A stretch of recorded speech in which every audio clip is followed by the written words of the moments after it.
Oke, Pak Rasman, Pak Dr. Rasman ini juga menjadi sorotan juga nih, salah satu Hakim PN Surabaya memvonis bebas Ronald Tanur dari tuntutan jaksa 12 tahun penjara, dan menjadi pro dan kontra, justru lebih banyak ke kontranya nih dari kalangan anggota dewan, praksi hukum dan masyarakat bawah nih, sampai mengajakkan demo juga di pengadilan tersebut. Bapak melihatnya seperti apa mengenai kasus ini? Kalau saya lihat kasus ini ya, kalau saya pribadi selaku praktisi maupun akademisi, saya sedih. Kok bisa hukum di Indonesia seperti ini? Ya, bagaimana keadilan masyarakat di sini? Tidak ada keadilan menurut saya. Kenapa? Kalau saya ikutin ini pada masalah ini, itu ada kejadiannya.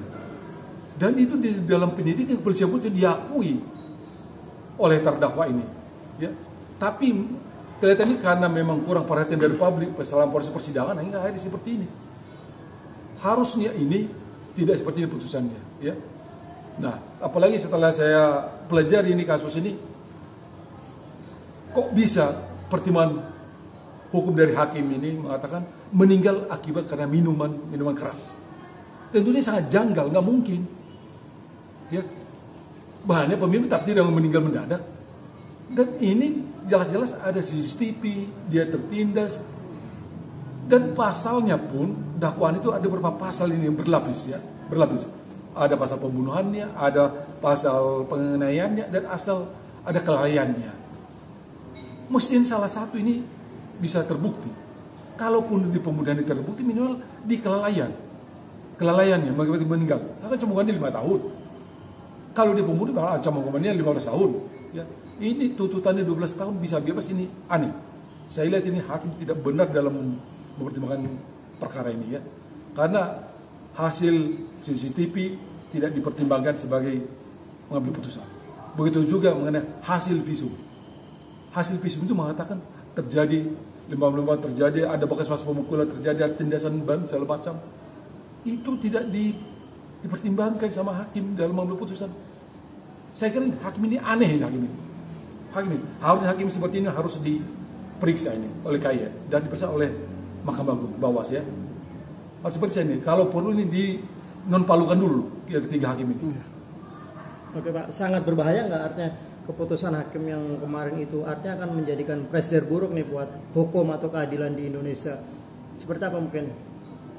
Ya, udah pasti. Memang tidak semua hakim itu seperti ini ya. Banyak juga hakim yang jujur. Dari banyak saya temukan hakim yang baik, yang jujur, betul mengenai perkara itu dengan profesional.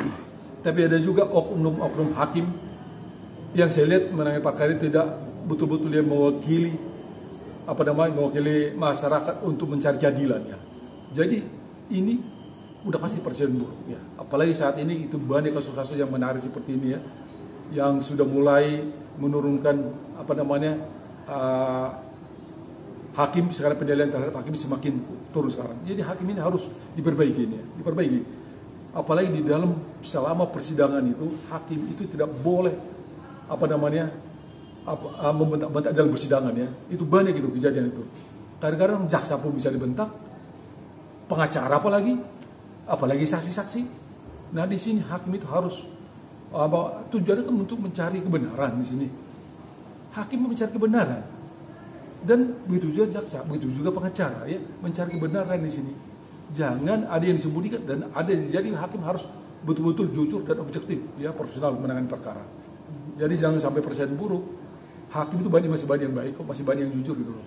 Jangan karena ada beberapa orang hakim jadi semakin jelek hakim ini gitu, penegak hukum Indonesia. Oke, Pak, kalau hakim artinya kan sama juga manusia biasa, artinya bisa juga mereka dapat sanksi ketika melakukan kesalahan atau bebas mereka dari sanksi ketika hakim ternyata membuat kesalahan atau terbukti ketika diinvestigasi terbukti bersalah, atau seperti apa?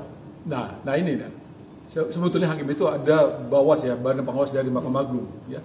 Begitu juga ada Komisi Yudisial ya, yang tentunya bisa. Tapi itu kalau memang mereka itu bekerja nggak sesuai dengan track yang ada di mereka ya, itu bisa. Tapi kalau udah menyangkut putusan ini, memang mereka itu independen, tidak boleh diintervensi. Nah makanya di situ hakim itu harus betul-betul dia menangani perkara itu, membuat suatu putusan adalah sebagai wakil Tuhan ya. Jadi memang mereka dalam memutus perkara itu tidak boleh diintervensi, betul itu. Mau ketua pengadilan, mau ketua mahkamah tidak boleh mengintervensi mereka ini. Tapi jika ditemukan ada kelalaian, ditemukan ada kesalahan, etik di sini, tentu bisa diperiksa. Nah kalau ada ketemuan itu bisa dinonpalukan dulu mereka ini. Ya, Bang, kemungkinan untuk melakukan kasasi sendiri untuk JPU-nya sendiri nih Bang, Abang melihat ada peluang nggak Bang untuk mungkin nantinya dalam kasasi ini bisa diterima gitu Bang, dalam putusan yang bebas ini Bang? Ya, saya tidak tahu ya, tapi mengenai ini ya, dakwaan jaksa ini ya. Memang kalau namanya putusan itu bisa bebas itu tuh di situ terlepas juga dari kekurangan atau kekurangan cermatan dari jaksa. Ya, bisa juga dia di dalam persidangan dalam mengonstruksi hukumnya itu kurang benar, bisa juga, atau bisa juga di dalam pembuktiannya di persidangan, karena dia harus wajib membuktikan mewakili negara dan mewakili ini ya para korban ini kan itu ya. Nah, jadi kalau dilihat di sini karena ini sudah putusan hakim, tentunya itu ya kita harus terima putusan ini. Tapi apa yang bisa dilakukan terhadap putusan ini?